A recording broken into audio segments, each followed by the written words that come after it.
I do all the research and development in VSI technologies with business and operating, the solar system. Mhm. But the only way I could boast of giving back to my people was Mhm. to create this non-profit sector in my company, and I call it Power Anywhere Inc. because Wow. Power Anywhere was a product of my innovation.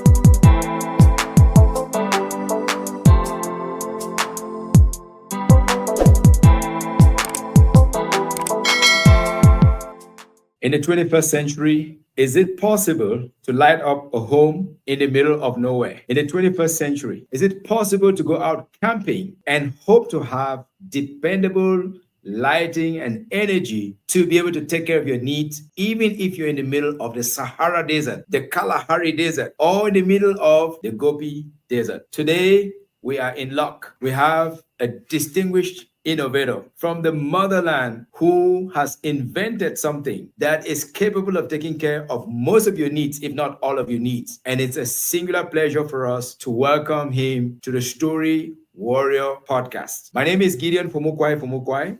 I go by the Story Warrior. Why Story Warrior? Because I'm the guy that is striving to tell the stories of the unsung heroes with untold stories. And tonight or today, depending on where you're receiving this information from, I have the great pleasure of having with me Mr. Martin Casper, joining us all the way from the Sahara Desert. No, just kidding. From the Arizona Desert. No, he is in the great state of California. I don't know where. Good evening, Mr. Casper. Where are you joining us from, sir? I'm just trying to goof around a little bit. From California. California. That's a vast state with almost 39 million people. Which part of California, if you don't mind? I am in the outskirts of Los Angeles City. LA. That's a mega city with millions of people. And some of the wealthiest people live in LA. So I did not always associate LA with innovators. I thought they're all filmmakers. But tell us, Mr. Casper, are you more of a dream maker, a storyteller, or are you more of an engineer? Tell us. Well, that's an interesting question. But, I have a formal engineering training and I have used that effectively to change lives. So I don't know if I'm a dream maker as in that effect or not, but I think my impact goes a long way. I think there's a reason why I said dream maker, because you're making dreams come for people in other Yep. corners of the world. You are Yep. closing the energy gap. So all of you out there, whether you're in the first world, in the developing world, doesn't matter. It's only one world as far as I'm concerned. Draw your chairs closer because you're about to learn from someone who's not just an innovator, but someone who is providing solutions where they are most needed. On the Story Warrior platform, we take great pride in finding these unsung heroes who have been working in the shadows and bringing them here so they can tell their story. Mr. Casper, obviously you were not born an engineer. Tell us where you were born and how did you acquire your engineering skills? Where did you acquire the skills and the mindset and the tool set and the skill set to develop new systems that can provide electricity in the middle of nowhere, because you are the founder of poweranywhere.org. So tell us, were you born in the land of .org? Where were you born? Well, that's something that is an exciting thing to talk about. I Mhm. was born and raised in Victoria, Cameroon. Victoria is now called Limbe for those of Very, you who are, but very in sad. my days, those Very who sad. are, yeah, old school, Mhm. it was called Victoria. So, yes, I wasn't born an engineer, but I had, during that whole period, because I left Cameroon in my 20s, pretty young. Mhm. Before I came here, uh, I had been, all through my primary school, been known as the battery junkie. Oh my goodness, the battery Yeah, junkie. All right. yeah, battery junkie. Yes. So that's what they would call that here, right? But back home, I was a little bit a threat to people that own batteries because Mhm. you don't keep your battery carelessly and I would just be scavenging on it. Okay, So so you were a so battery scavenger. yeah, yeah. So I mean, I plowed the whole down from Down Beach all the way to Bota Mhm, across the city, mhm. looking for batteries in Wow. trash cans, garbage cans, just to do what I wanted to do. Mm. And I did what I wanted to do, provided electricity in my local home because growing up, my parents they didn't have electricity in our room, the boys' room. Oh So I, my goodness. yeah, when I went into secondary school, I was in Form 1 in Sase, and when you're in that stage, you messing around with girls, and you don't want them to come to your house, and the next minute you trying to look for a lamp to light Mhm, mhm. when they stay a little bit longer. So Mm, I had to come up with a way to be able to beat that. mm, After a few years since I say I was improving on it, I had to make a switch because I had some few physics classes and I knew what I could do to increase, or improve the product. So after I say, I went to high school and I left high school, came here after A levels, and I I kind of hibernated because I realized it would need money to develop anything I want to do. mhm, So I struggled to go through undergraduate. Once I finished my undergraduate, I started, nailing on, what my passion was back home because I was planning now to go back home after the first degree. Yeah, and I started finding out, that the sun has something. The mhm, sun must have something because what I was doing back home was involving the sun, scraping the poles of those Berek batteries, those big old batteries. I don't know if you were born by then, but we had some big old batteries that were this mm, big. mhm, Yeah, and I was scraping the poles, recovering them from garbage cans, and using them to power, our rooms. wow. Yeah. Hmm, So at that point, I knew there was something in that battery and something connected to charging.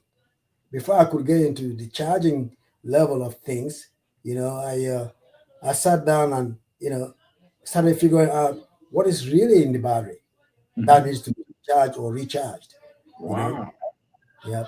So I built my first solar panel way back there in the 90s, and out Hmm, of just basic silicon dirt. And that solar panel, I was able to discover that I could, drive the system that I was trying to build straight from the sun mm, with silicon there. So I could, do the same thing that the battery does, creating positive and negative charges and connecting them, to make power.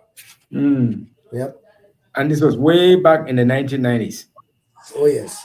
So I This built is I had my first intellectual property around just a little bit below 2000.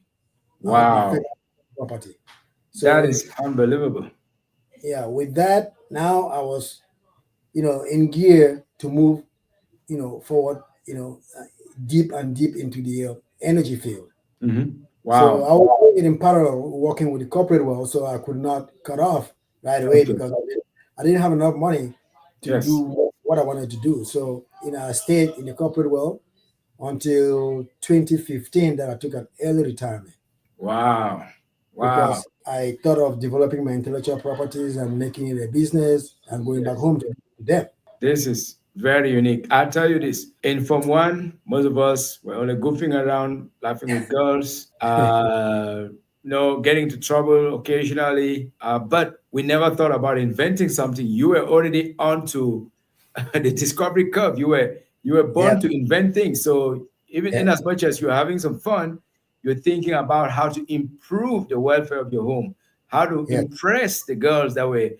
You probably hung out with them. So I, that's really, really early to begin with.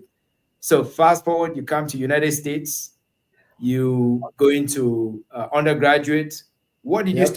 study in your undergraduate? I Is did. it I mechanical did. systems or Now, what I did engineering? was in my undergraduate, I did the um, the whole spectrum of industrial engineering. So I had Mhm, manufacturing, I have technology, all in one bucket, right? And then I mhm, had my bachelor's in production, And Mm, when I finished, I went into graduate school and started doing, you know, reliability engineering. So mm, I was going to go back home and I'm going to make stuff. mhm, So I started reliability engineering for graduate school with a specialty in electromechanicals. So that's mm, where I picked up all my skills and talents mhm. on developing electromechanical series because I do Wow. specialize moving parts and Mhm. energy source. Yep. Yeah. So, So as the brain behind the Power Anywhere system, which is harder? Is it going through SASE, which is a famous institution of Catholic orientation in Cameroon, or is it going through undergraduate in America or graduate school in America? Which is harder academically? um, I, you know, it's it's an interesting question, and it has a lot of subjectivity Mhm, because once you get to the secondary school level, like we did, it was our first exposure of getting out of the house, you mhm, know. So the challenge there was not just going to school. The challenge mhm. there was to make decisions without your parents. The challenge there was the challenge there was to be able to manage your school fees without eating it. The But at challenge least there was you had the help of your reverend fathers and all of that. Not everybody yeah, had the help of reverend fathers and maybe reverend yeah. sisters. Yep, I know. We had, you know, Okay. so much help from these reverend fathers because I Yeah, remember when I was there, I had a little deficiency in speech. yeah. I was very fast in talking. So if I talked and you didn't pay attention, you would not even know what I'm talking about. Mm, So I got trained how to speak in Sase. I got trained how to talk. okay. Calm down, talk gently, don't rush over anything, talk Mhm, calmly. We will mhm. hear you. And these Wow. are all Africans. I mean, they were having a hard time getting me Yeah. with the accents, right? So I, uh, I can, you know, thank my Reverend fathers for Okay. what they did because when I came here, Yes. I I experienced that same thing here when I came, but being in college, you have to do presentation.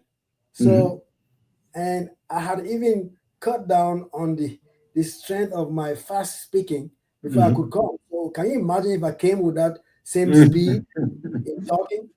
So I give it to Sase. Sase did a good job, you know, Okay. preparing me for the future. Okay. Okay. Kudos to Sase. Kudos to Sase. Now, I want to move it quicker to you designing the system, uh, a couple of systems. You have a whole product line of what can be deployed to generate electricity literally anywhere, and that's the name of the company is poweranywhere.org. Tell Yeah. us this invention. Who is this invention for?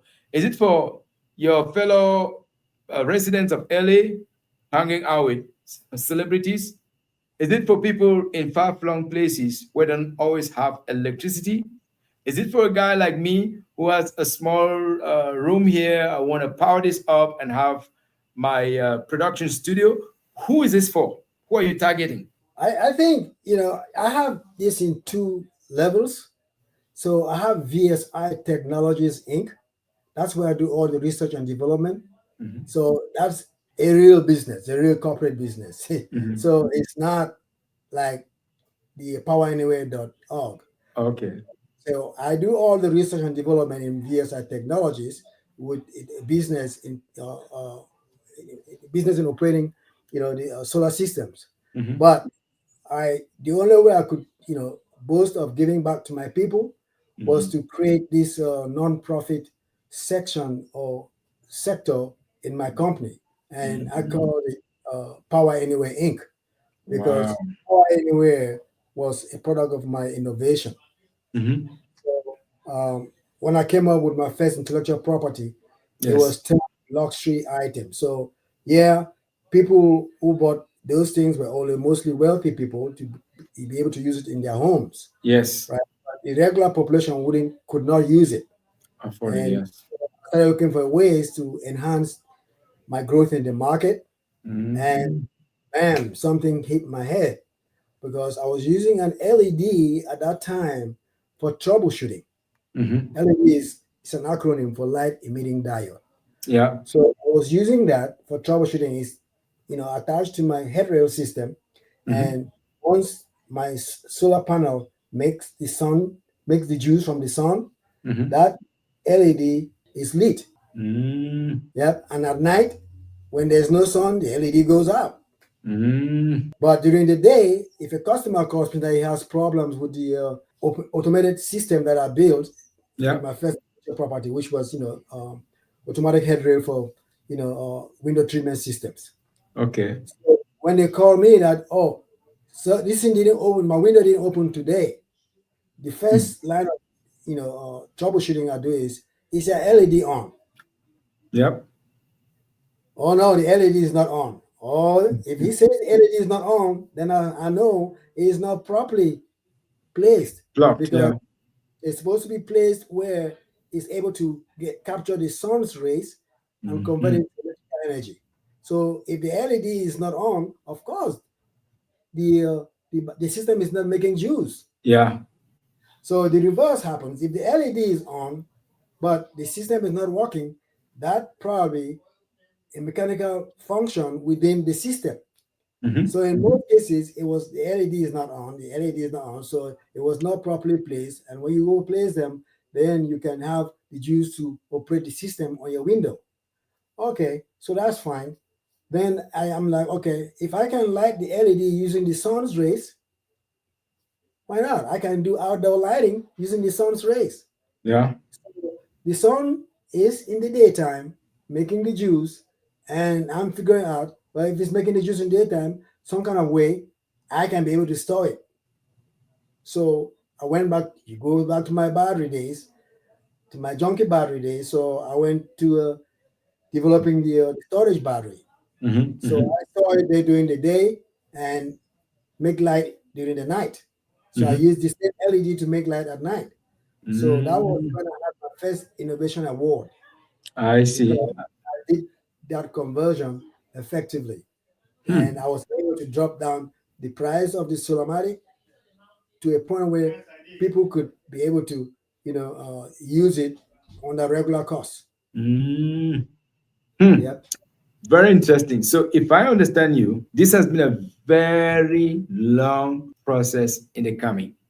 Yes. Starting out as a battery vent, a junkie, Yep. slowly coming along to developing the first iteration, a second iteration. At the current moment, how many iterations have you done for the home unit, say the black box? Yeah, that's the black box, and I use that as a base for all my innovations in my whole career in Yeah, the solar space. yeah. So I have developed, all, because first of all, I try to establish the common denominator in my product line, and once I got the common denominator, I was able to apply it on everything that I've done so far. So, how many iterations have you done so far on the black box, which is the I, common or the I have principal? about nine now. About nine. 9 iterations. Okay, so there's been a lot of trial and failure, trial and Oh failure. yeah. Yep. So I'm curious. You have absorbed all this cost of developing this IP, or did you have some partners? Did you have some corporations that were standing behind you and say, "Okay, here's money for R&D"? Tell us about your development process, because some people have claimed that Africans are inventive, they are creators. However, they don't seem to have a lot of capital. They have a lot of capital restraints, limitations, and that's why they don't often take some of their ideas to fruition. So, talk to us about who was standing behind you, sponsoring or giving you support in terms of R&D to be able to make all these amazing breakthroughs. Okay. Yeah, that's very interesting to find out. Not necessarily that is new to me. I think I've known about the, capital constraint for Africans or third world people. Yeah, and I will tell you that it has not been easy. When I Mhm. started working, I got lucky. I started working with the corporate world right after school, so I uh, I did well. I did well. Honestly, I did well, and I made money. I made Mhm. money. Good So money. I was able. I was able to put every development, everything out of my pocket. Wow. They Everything. don't need any help, no Godfather. Who Now, cares about Godfather? I had people that approached me to buy the product, not to buy the product, but to buy the intellectual property Mhm. for equal or less than what I was making in the corporate world. So I told them, Mhm. you can't come here and buy my thing for $100,000 or $100,000 and think I'm going to be excited with that. That's That's a nothing. joke. That's the joke. So Mhm. I stayed. I didn't share that with them. And two things: if they were coming in with ways to steal. Because Mm. when they come probe you, they buy a thing, they steal the concept, they go now and develop stuff out of it. Their Yep. claim doesn't cover it, but they got Yep. the idea from you. Yep. So you'll be stuck now to work for them because they're gonna be, playing around with your brains to giving you money to come, work for them because you did the invention. Yep. So I figured that out and I just knock them out by then and listen, I'm a six-figure engineer where I work, so I'm not Mhm. So you ended up, you did not take any Godfather, did not take any money. You no. funded it from your pocket. So I imagine this must have been very expensive getting it trademarked. I'm sure you have trademarks, you Yep. have intellectual property, Yep. uh, Patents. patents, of course, Yep. very, very important because it's a technical engineer, technical masterpiece. Yep. From the time you started doing it seriously to now that you can say things are relatively stable, can you estimate about how much you've invested in R&D? Wow, that's I have not sat down to calculate that because I've done that intentionally. Because if I do it, it will scare me and my family. It will scare me and my family because Maybe your family, your wife will not be very yep, pleased. she wouldn't be happy. I mean, I'm lucky I'm still married to her today because I had a lot of stress on it, and she keeps telling me about this whole thing. I should cut it down. I should not be going that far. Mhm. But I was bound to get it because Yeah. I was like, what else can I do? Yep. Yep. I Yep. left Cameroon to come here with a mission, and I think I've acquired the mission. I need to take it back home. You know, Amazing. Amazing. Proud of you, sir. Proud of you because you are one in a million. thank you. So the name Black Box, it almost sounds like a gadget from a spy movie. Why do you name it Black Box? Is it Well, because you happen to come from the continent that is the black continent? Or maybe you have some other more sophisticated engineering minds creation. Tell us why Black Box? You competing with the airlines?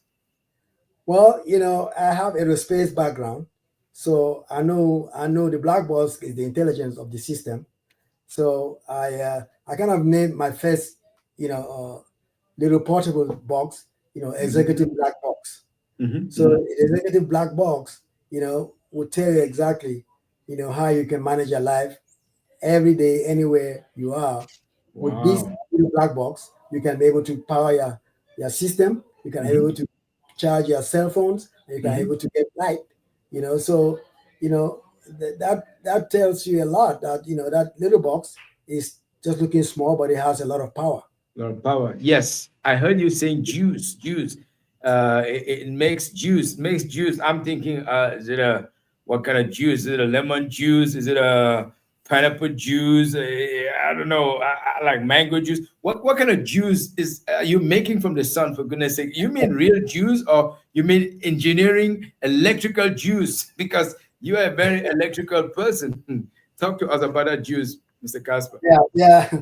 Once in a while, I slip up and go into those slangs in the in in the industry. But Technical communication. Okay. yeah, juice is basically, you know, the power that you have in there that is kind of, handling everything that requires power to operate, right? So, Hmm. like the juice is a lubricant that you take when you are thirsty, and when you take it, it quenches your thirst and it gives you vitamins, it gives you all kinds of stuff. So, I'm using that, comparatively. That Okay. All right. so juice Now I is not get it. Now, juice that we now I got. know it's not a juice, not a drinkable juice, but it's a juice that is making the electrical system to come alive. So if I were to whack the black box, what am I going to see inside? Is it a bunch of what kind of cells? What kind of is it? What will I see inside? Some Or you mean if you solar? tear down the black box? Yes. Yeah, of course, if you tear down the black box, you see there's an intelligence in there that makes all the decisions for all the juice, all the sun rays that it collects.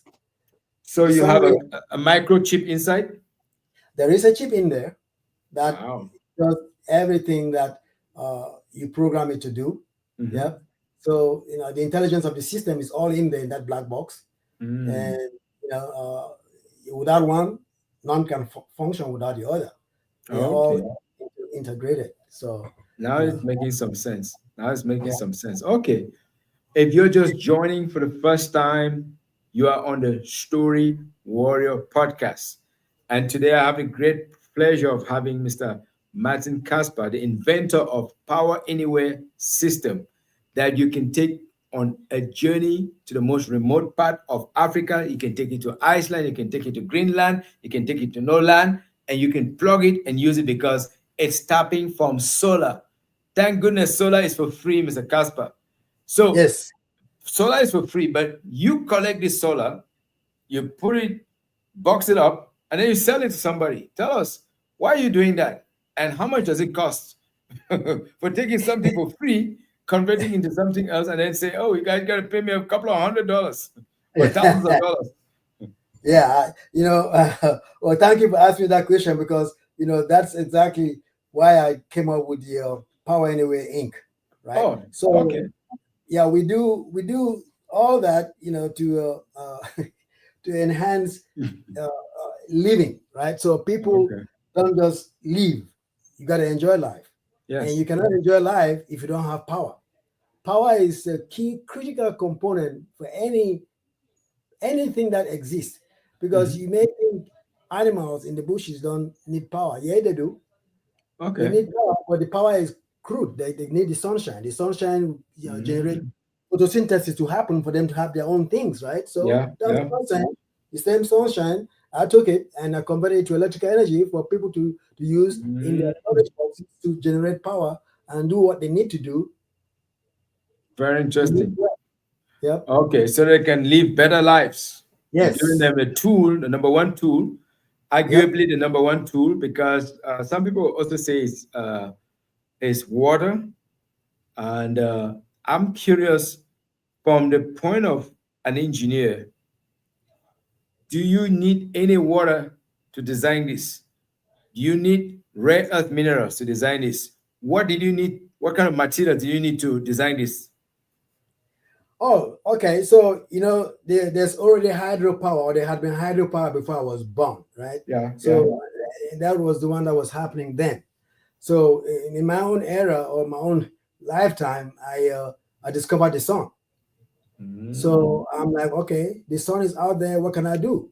So I figured out that the sun gonna be useful if I use the component that the sun can be able to interact with and develop Mhm. energy, and I will Yeah. be able to harness that energy and store it somewhere and use it. So the Hmm. key thing that I started with was silicon dirt. Hmm. Silicon dirt. My first system that I built, you know, was basically the silicon dirt that I collected, and then put them all in series and parallel, to develop, power. Okay. And the first system you developed, I gathered from the wind that it's been a while, and that system is still out there and still operating. Tell us, what's the first system you operated? I mean, you created and you industrialize it, you put it out there. Where is it still being used today, or is it not even in existence? No, it's still here. It's still here. I think the first Power Anywhere that I built is still here. I got the first interview. I think Cameroon TV came here straight to California to interview me for that. And I've taken that unit all over Africa. In which year was that? 20, I think 2015, 2016, Okay. uh, 2011. Okay. Yeah, yeah. Very interesting. Okay. So it's still out there. It's It's still still running here. very well. Okay. Yeah. Can you talk about the price range? Can my grandmother afford it? My grandpa afford it? I don't have any of them living, but if they were living, can I assume that they can afford it from Africa? Yes, that's the challenge that I have right now, and the only way I could solve that problem is to do what I've just done. So 2025, that was my target to have this non-profit version of my business. Mhm. So I'm able to give the community that requires this stuff. That's an essential item, and they don't have the money to afford it by saying, okay, those of us that have it here in the first world, we Mhm. get it here and pass it on to them. It's tax Mm. deductible, so it's not going to be stressful to any of us. So Very if interesting. instead of giving $500 for grandma as Christmas present, well, you want to buy a Power Anywhere box and give her, and she will use that forever. Well, the Wow. $500 will just disappear in the thing once it appears, it reaches her hand. The people will be coming to get. Oh, she has a son in the United States, or he has a daughter in the United States. So they'll come there, and they will yank. If they pinch it from her, and the $500 disappear without having anything to talk about. Yes, very interesting concept. So, as it is now, what are you producing? Are you producing in United States, in Africa? Maybe somebody is ringing you to buy a new set. Maybe they're trying to buy the black box. Where is your production facility? Is it in the United States, in Africa, in China, in India, in who knows where? Yeah. So my main production is United States. Okay. I top So tier no, stuff. no, I no, top no, no tariffs. No impact from tariffs. Yeah. Well, some components I buy from overseas Okay. and put it together Mhm. here. But there is an impact on tariffs, especially now. It Mhm. fluctuates. Say like the aluminum part, Yeah. it's fluctuating, back and forth. So that impacts my whole cost, right? Mhm. And I have Mhm. a subset, laboratory in Limbe Mhm. that I do the R&D for African, community, Mhm. African environment, because they're a Mhm. little bit Mhm. different there. Yeah, even Yes. though it has all the sun there, but there are certain environmental stress that we Yeah. have experienced, and we are working hard to get rid of that. Weather conditions are obviously very different, humidity and all of Yep, that, and they yep, can all yep, affect. yep, Okay, very yep. interesting. So, if someone is interested in the diaspora and getting a black box set for their family member back home, who should they contact or where should they go? Well, if they get it from here, they contact me. If they are in Cameroon and they want to get it, they can go to my lab, and Mhm. then because I have not placed the Power Anywhere box Mhm. to the second version is not in Cameroon yet. It's still in Okay. transit to get there. It Mm. was supposed to the ship was supposed to arrive in April, but they had some delay in the shipment. So it took off, in May. So I'm looking at August to have the Mm. first one. In Nigeria, Nigerians, theirs arrived I think April, between Mhm. April. Yeah, they had Mhm. their own. Burkina Faso, April. Yeah. They now enjoying the units. So I'm just Wow. hoping that they will be ramping up with their orders. Okay. At the moment, how many countries are benefiting from Power Anywhere system? For right now, I have just Tanzania, Burkina Faso, Nigeria, Cameroon. Very little in. No Sahel? No, there's none that is out there. I have a few in Philippines. Philippines. Philippines. Okay, okay. That are consuming, that are using. They are using it. Yeah. Okay. And given the fact that labor cost in US is very significant, is that not a decisive factor that you could move to a cheaper destination so that you can sell at a more competitive price, or you're okay to face the competition from the Chinese? Because Chinese may eventually come along. Maybe they're already out there. They are there. They are there. They are there. They are Yeah. there. They have been there very long time now. So they're coming around now, and they are producing, my product equivalent. They produce it cheaper because they mass produce, and things the cost goes down when you mass produce. So with me, I don't mass produce like that, so my cost is still staggering a little bit higher than theirs, but Mhm. my reliability rating is higher, way higher than theirs. Yep. So going forward, where do you see Power Anywhere in the next 5 years, especially we start to wrap up here, in the light of the fact that you have created .org to be the non-profit arm of your business. Where do you see this in 5 years? Oh, in 5 years, I think it will grow exponentially because typically once you approach the masses, especially the underprivileged mass, which is the majority of the people, it's a broad-based thing. The base of the pyramid is bigger than the tip, right? So Yeah. the higher in the pyramid, those are the people that have money, and there are very few. So as you go down, the base is broadening, and Yes. then you have more population there. So if I get to capture that population, my definitely my business, grow relatively. Okay. Now consider us an ally, consider us a partner, because we are often talking to those people. We're often in collaboration with them. We're often sharing messages with them. So if someone out there, you have a family member who is living in a place where power is not dependable. And we know a lot of countries in Africa where they're doing load shedding. We know some countries in Africa where they can go for a day or two or three. You don't have power. There's no way to charge your battery. There's no way to charge your phone. You can't even stay in touch with your family, with your loved ones. You're looking for the last best solution that is affordable. You have to be looking for poweranywhere.org. Poweranywhere.org, and talk to Mr. Casper. Mr. Casper, if they talk to you, being the inventor, being the chief engineer yourself, will they get a little bit special treatment, or you're gonna send them to your production, to your to your warehouse department and say, go deal with them and leave me alone. I'm busy with R&D. Can't you see I'm making another IP? Well, anybody who struggles to get to me to that level, I will have a different storyline with him, and or discussion with him, and make him enjoy the advantages of knowing who is who in the Fantastic. industry. Fantastic. You have one here that is very transparent. At some point, I'll be knocking on your door to help family members or friends that I know that are in need of this. So, yes, www.power-anywhere.org. Is there some other way in which people can reach you, Mr. Casper? Or that you can get me through that. You can get me also on capoweranywhere.com, or you can get me on vsitechnologies.com. Basically, on that one, I think you go by the trademark. The trademark is solomatic.com. So you go Solomatic. www.solomatic.com. You have a contact list there.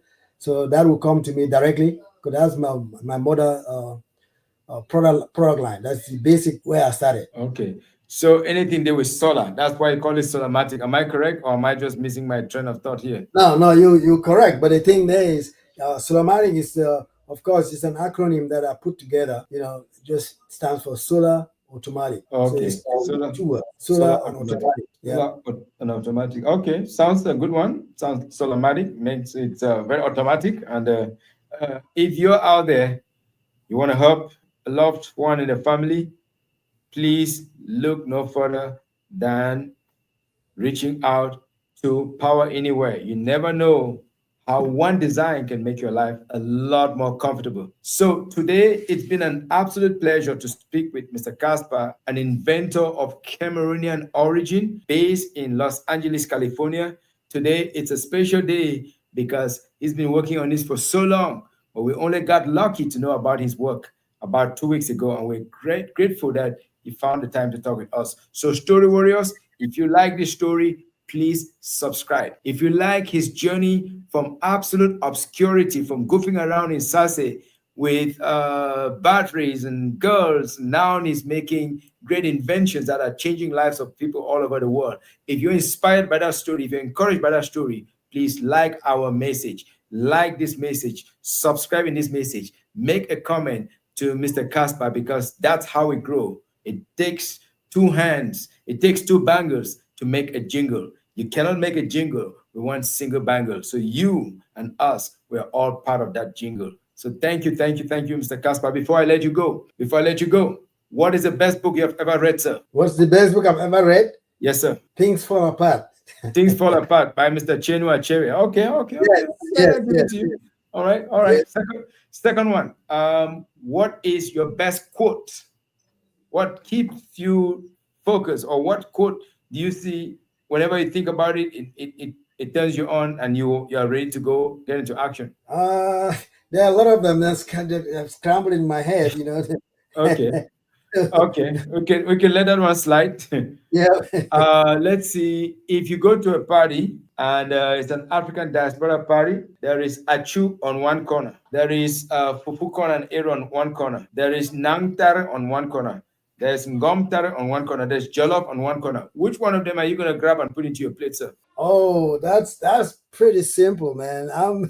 I am gonna be responding to my heritage, fufu corn and jama. All right, I thought as much, but more importantly, I am grateful that when your invention when it hit the road, it was not just for the land of people of Fufu and Jama. Jama, this has been made for people everywhere. Where would you want customers to come from to reach out to you, sir? Where are you waiting for your best customers to come from? I'm a global kind of someone, but Mhm. I focusing on people that are of Cameroon origin to come because they say charity begins at home.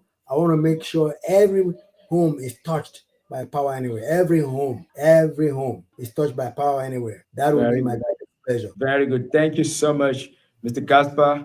Ladies and gentlemen, you heard it from the horse's mouth. You did not hear it from me. The man who invented a new system that can help your godmother, your grandma, your godparents to have light, even when ROS is failing.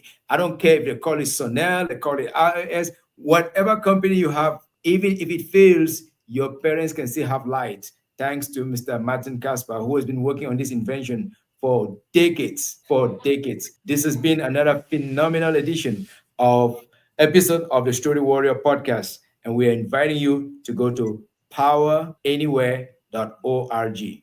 My name is Gideon Fumukwai. Thank you very much, Mr. Casper, and I know we're going to connect offline and continue this conversation from there.